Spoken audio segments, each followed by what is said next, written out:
Hey, what's up? I hope everyone is fine and well at their homes. So, today we're going to understand a very amazing topic which is hyperbole. It is basically a term in English grammar and also in IELTS. Now, IELTS. IELTS is an examination, or also you can say a testing system for people who are non-native in English to basically go outside the country to go and study there or maybe settle there. So that is the purpose.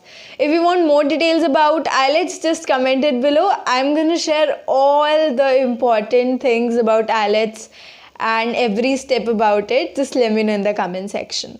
So before we dive into the topic hyperbole,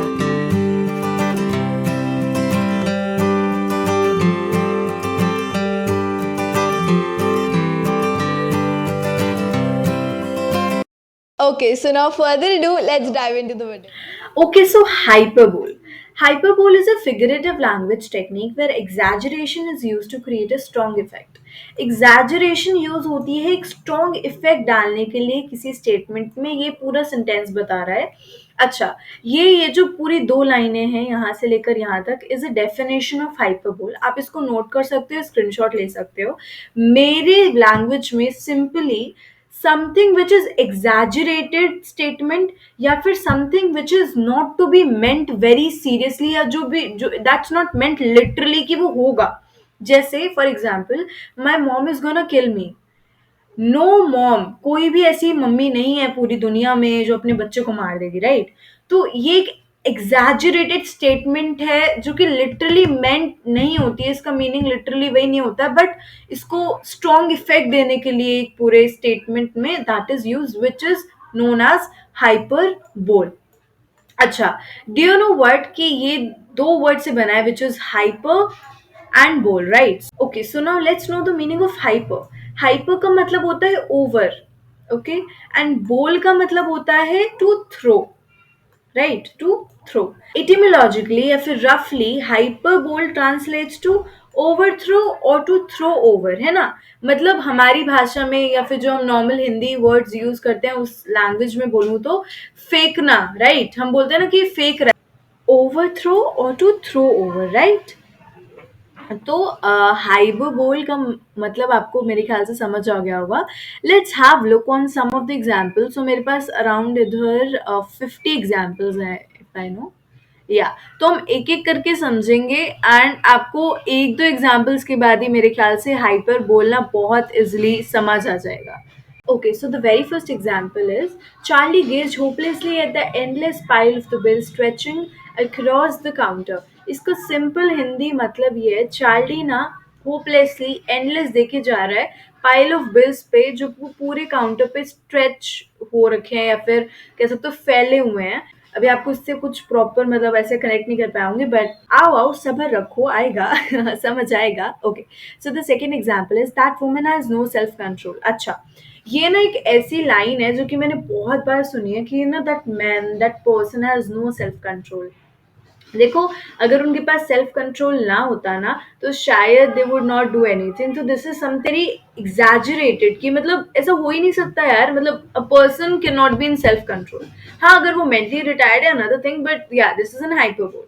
Third example, that was the easiest question in the world. Okay, so this is a kind of statement I use every often time. Okay, so जब हमारे papers वगैरह खत्म होते हैं हम बोलते हैं ना कि मतलब ये तो बड़ा आसान था, ये तो सबसे आसान क्वेश्चन था दुनिया का, तो वही वाले मतलब है. तो I am the only person in my whole group saying this again and again after the exam. जब डिस्कशन होता है ना कि ऐसा था ऐसा था, I used to be like कि ये तो यार this is the easiest question in the whole world. So that is of course an hyperbole. Okay, so the fourth one, nothing can bother him. Every person has something to bother for. ठीक है, अब चाहे वो आपका M हो चाहे mother हो, तो एक भी पूरी दुनिया में ना ऐसा कोई इंसान नहीं है जिसको कोई चीज बॉदर नहीं करती हो. So this is an hyperbole. Fifth one, I can smell pizza from a mile away. Okay, तो ये जो मेरे कुछ फूडी फ्रेंड्स है ना वो हमेशा बोलते हैं, पता है मुझे ना, जैसे जो भी इनका फेवरेट अभी तक का स्ट्रीट फूड है, अभी कुछ रिसेंटली खाया, that you know I can smell that ice cream from from a mile. मतलब इसका मतलब ये होगा ना मैं पिज्जा बहुत माइल अवे बहुत दूर से उसकी आई मीन स्मेल आ सकती है मुझे, इतना स्ट्रांग हुआ है। That is of course an hyperbole यार, मतलब ऑफ कोर्स ही बात है कि कुछ भी बोल रहा है इंसान। Okay, so the sixth one, I went home and made the biggest sandwich of all time. इसका मतलब हुआ मैं घर गया और मैंने ना सबसे बड़ा सैंडविच बनाया अभी तक का। आपको कैसे पता कि अभी तक का सबसे बड़ा सैंडविच यही हो? मे बी आगे जाके आप इससे भी बड़ा सैंडविच बनाओ। So this is an hyperbole. So the seventh one, my dad is always working. So मेरे पापा हमेशा काम करते रहते हैं। ये हाइपरबोल ही है क्योंकि ये हमारी ह्यूमन फिनोमेना है कि हम ना मतलब बिना रेस्ट के काम नहीं कर सकते, तो ऑलवेज वर्किंग वाली तो बात ही नहीं आती है। And the second thing is, पता है, आई नो, ये अगर ये स्टेटमेंट होता ना that my dad is hard working, तो पक्का ये ट्रू होता, but always working makes it a hyperbole. Okay, so ninth one, Alia has a million pairs of shoes in a closet. इसका मतलब हो गया इसके पास ना मतलब मिलियन पेयर्स, करोड़ों पेयर्स ऑफ जूते के पेयर हैं इसके पास, इसके कबर्ड में, इसके क्लोजेट में। पहली चीज, मैंने बहुत से लोग को देखा है जो पता है जो fashion and all that stuff, तो you know I have millions of this in my cupboard और क्लोजेट और whatever it is. I can totally understand that you have lots of pairs of shoes but not millions of, okay, so this is an hyperbole। बस एक strong effect डाल रहे हैं कि पता है उसके पास मतलब इतने वो है यार, वो इतना रोज बदल के आती है, तो बेसिकली ये दिखा रही है चीज, ठीक है। 10th example, old Mr Johnson has been teaching here since the stone age. तो जो बूढ़े ये मिस्टर जॉनसन है कोई, जैसे हमारे टीचर नहीं होते स्कूल में, बोलते हैं यार ये तो बड़े बुड्ढे हैं, ये तो उस जमाने से पढ़ाते होंगे। तो बेसिकली स्टोन एज इधर इधर भी एक स्ट्रॉन्ग इफेक्ट डाल रहा है कि बहुत पुराने से, बहुत बहुत पहले से पढ़ा रहे हैं, बहुत पुराने बहुत पहले टाइम से पढ़ा रहे हैं, इसका मतलब ये हो गया। सो this is an hyperbole. I hope आपको समझ आ रहा हो धीरे धीरे। Okay, knocking it at out of the park, Frank can knock a baseball of the continent. Oh my goodness. अच्छा, सो इसका मतलब क्या हुआ? Forget knocking it out of the park, मतलब तुम भूल जाओ पार्क से बेसबॉल निकालना है, फिर जो भी फेंकना है। फ्रैंक पूरे कॉन्टिनेंट के ऊपर से ऐसे नॉक कर सकता है बेसबॉल। दैट इज व्हाट कि बोलते हैं कुछ लोग कि ये चीज तो तुम छोड़ो, ये चीज तो तुम भूल जाओ, ये चीज ऐसे हो सकती है। So this is an hyperbole. Continent से नॉक आउट नहीं कर सकता कोई। सो या, 12th example, the lesson was taking for ever. कोई लेसन जैसे बहुत बड़ा चल जाता है ना कि वो चैप्टर यार बड़ा लंबा था, तो वैसे the lesson was taking for ever, बहुत लंबा, मतलब वो पूरा ले लेता, पूरा हमेशा फॉर एवर ले ही लेता, तो this is an hyperbole. 13th example, I have seen this movie at least 80,000 times. अच्छा, तो जैसे राता लंबिया भी सॉन्ग आया था, या फिर कोई भी मूवी आती है जैसे शेरशाह थी, राता लंबिया का ही ले ली मैंने। ओके, तो ये चीजें थी, तो जो लोग होते हैं ना कि बहुत ही ज्यादा एडिक्टेड हो जाते हैं उस चीज से, तो ऐसे मतलब वो एकदम स्ट्रॉन्ग इफेक्ट के साथ बोलते हैं I have watched this millions of time, 10,000 of time, तो बेसिकली वो एक स्ट्रॉन्ग इफेक्ट दे रहा है सेंटेंस को कि देखो मैंने इतनी बार देख लिया, मैंने इतनी बार कर लिया। तो इसका मतलब बेसिकली ये होता है कि मतलब वो ना एडिक्टेड हो रखे हैं, उन्होंने 1 2 3 4 बार देख लिया, मतलब बहुत बढ़िया से उन्होंने देख लिया। Okay, the 14th example, Vanessa never has nothing interesting to say. अच्छा, तो इसमें क्या होता है ना, अब जो आपके साथ कोई सामने वाला बैठा है और वेनेसा बोल रही है बात, तो अब शायद वो आपको चीज इंटरेस्टिंग ना लग रही हो, लेकिन जो बगल में बैठा सुन रहा है उसको इंटरेस्टिंग लग रही हो, तो वो और शायद उसकी बात इंटरेस्टिंग हो, एक इंटरेस्टिंग पॉइंट ऑफ व्यू से ना देख रहे हो, राइट? तो अब चाहे वो ह्यूमर की बात हो या नॉर्मल बातें हो, तो आपको इंटरेस्टिंग ना लग रही हो पर सामने वाले को लग रही हो, तो ये एक हाइपरबोल है। 15th example, the shoes are killing me. होता है ना जैसे आप हील्स पहन लो लड़कियां, या फिर कोई लड़का अनकंफर्टेबल शूज पहन लो, तो वो ना चुपते से इरिटेट से करते हैं, तो this shoes are killing me man, वैसी वाली फीलिंग होती है। तो that is what is an hyperbole again. Okay, so the 16th example, Shauna does everything for him. मतलब ओके, तो दो वेज हैं ये, दो मतलब है इसके, वो हर चीज कर लेती है उसके लिए, या फिर वो सब कुछ कर सकती है उसके लिए, ठीक है। अब ये जो डायलॉग या फिर जो चीजें होती है ना, ये पोइट्री या फिर मूवीज में ही सुनने को ज्यादा मिलती हैं कि मैं आपके लिए जान दे दूंगी, I can die for this thing, और ये सब चीजें, ये सब सिर्फ सुनने में अच्छा लगता है, कोई ऐसा करता नहीं है। So this is an hyperbole. Example 17th, Christmas will never come, इसका मतलब होता है क्रिसमस कभी नहीं आएगा। ये वैसे नॉट ऑफन टू यूज करने वाला है, ज्यादा ऑफनली यूज नहीं होते हैं ऐसे फ्रेजेस या फिर hyperbole, but this is an hyperbole. 18 and 19 are homework for you. You have to do that in the, you have to explain the meaning of that in the comment section. Okay, so now let's move on to the 20th one. Yeah, my dad knows everything about cars. अच्छा, ये चीज ना मैंने बहुत सी लड़कियों से सुनी है। मेरे भाई को ना कारों के बारे में सब पता है, मेरे पापा को ना कारों के बारे में सब पता है। दिस इज एन हाइपरबोल, किसी को सब कुछ नहीं पता होता, स्पेशली अबाउट टेक्नोलॉजी, कार्स और लैंग्वेज पता है कसम से। अब एक और मैं एग्जांपल दे देती हूँ इसके साथ, that I am perfect in English. No, this is an hyperbole. आप ना किसी भी लैंग्वेज में परफेक्ट नहीं हो सकते। स्पेशल केस इंग्लिश है ना, तो इंग्लिश एक रोज प्रोग्रेस या फिर कह सकते हो रोज अपडेटेड अपग्रेडेड लैंग्वेज होती है। इसके अंदर कोई परफेक्ट नहीं हो सकता, ठीक है, never. Okay, so the 21st example, maths is the fastest thing on 2 feet। बोलते हैं ना कि ये तो सबसे फास्टेस्ट चीज है, फिर मेरे मेरे बगल में एक पेन पड़ा है, ठीक है, so this is the smoothest pen in the whole world. This is an hyperbole, right, कि मतलब मुझे स्मूथ लग रहा है, बटर जैसा चल रहा है बढ़िया, तो मतलब I am giving just an strong effect to it कि बढ़िया चल रहा है, this is the smoothest pen in the world. Okay. 22nd example. Basketball is the only thing that ever mattered to him. अच्छा, तो ये भी एक हाइपरबोल होता है। अब कोई एम्बिशन होता है, ये तो एक स्पोर्ट का नाम है, लिखा पड़ा है। जैसे डांस हो गया, कुछ भी हो गया, प्रोफेशन, तो that is what matter to him. No, कभी ऐसा नहीं होता है। This is an hyperbole. 23rd, nothing can stop these guys. अब बोलते हैं ना यार, इनको कोई नहीं रोक सकते, कुछ भी कर लेना, इनको कोई नहीं रोक सकता, ऐसे बोलते रहते हैं ना, डांटते रहते, तो वही वाली चीज है। तो this is an hyperbole. 24th example, my mom is going to kill me, I mean mom, my mom is going to kill me। So पहली चीज, दुनिया का सबसे बड़ा हाइपरबोल है, सबसे बड़ा दुनिया का मिथ है। तो फॉर एग्जाम्पल, अब मैं एग्जाम्पल लेती हूँ, मेरे बगल में एक फोन पड़ा हुआ है, ठीक है, तो अब अगर मेरे हाथ से गिर जाता है, फिर गिर जाता है, I be like oh shoot, my mom is going to kill me now. तो ऐसा मतलब हो ही नहीं सकता यार, कोई मम्मी अपने बच्चे को कैसे मार सकती है, like this is impossible. Okay, 25th is also the homework for you, just commented below the meaning of this. Okay, 26th, nobody can beat level 6। Okay, तो जैसे ये गेम्स वगैरह नहीं होती हैं, जैसे स्पेशली बॉयज के अंदर चलती हैं चीजें, मेरे ख्याल से, आई आई आई रियली डोंट नो यार, देखो, नो ऑफेंस, तो होता है ना दैट यार उस गेम में ना लेवल 6 चल रहा है, कोई नहीं बीट कर सकता उसको, मतलब एक स्ट्रॉन्ग इफेक्ट दे रहे हैं, वंस अगेन हाइपर बोल बना रहे हैं, बड़ी चीज बना रहे हैं, उसको ओवरथ्रो कर रहे हैं उसको। Okay, getting it. 27th, you have made me the happiest man alive, Rita। अच्छा, ये वंस अगेन ही पोइट्री और मूवीज की राइटिंग वगैरह में यूज होती हैं सब सेंटेंसेस एंड स्टेटमेंट्स। मैं बताऊं क्यों? क्योंकि रियल लाइफ में मोस्टली, और पता है हाइपरबोल को ना पोइट्री स्टेटमेंट्स भी बोले जाते हैं, बिकॉज क्योंकि ये चीजें तारे तोड़ के ले आऊंगा, चांद तोड़ के ले आऊंगा, एक गानों में सुनी होगी आपने ये चीजें, पोइट्रीज में सुनी होंगी, तो वही चीज, these all are like hyperbole. Okay, so mostly ये चीजें होती हैं। सो ये भी है कि तुमने ना मुझे दुनिया का सबसे खुशहाल इंसान बनाया रीता, तो इसका मतलब यही हुआ। Okay, 28th is also the homework for you all. Just comment it below. And पता है, I'm gonna reply to that comment and I'm gonna give a shout out. जो भी मैं ये homework दे रही हूँ ना, and जो लिखेगा, I'm gonna just take a shout out of that. Okay, 29th example.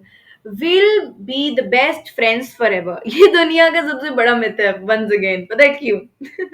मतलब जैसे होता है ना, will be the best friends for ever, ऐसा नहीं है कि नहीं होते, कुछ लोग हो भी जाते हैं, बट ये ना बोलने की बात होती है कि will be the best friends for ever, हम हमेशा ही साथ रहेंगे, तो कभी वो चीज नहीं होती है। एक टाइम के बाद आपके फ्रेंड्स बदल जाएंगे, तो ये चीज होती है, this is like a stage. 30th example, now there is no star that is not perfumed with my fragrance। अच्छा, कुछ लोग होते हैं ना, जैसे मतलब कॉन्फिडेंस और जिस एटीट्यूड वाला जो चीज होती है, लाइक कोई अब मैं इसका एग्जांपल ले लेती हूँ।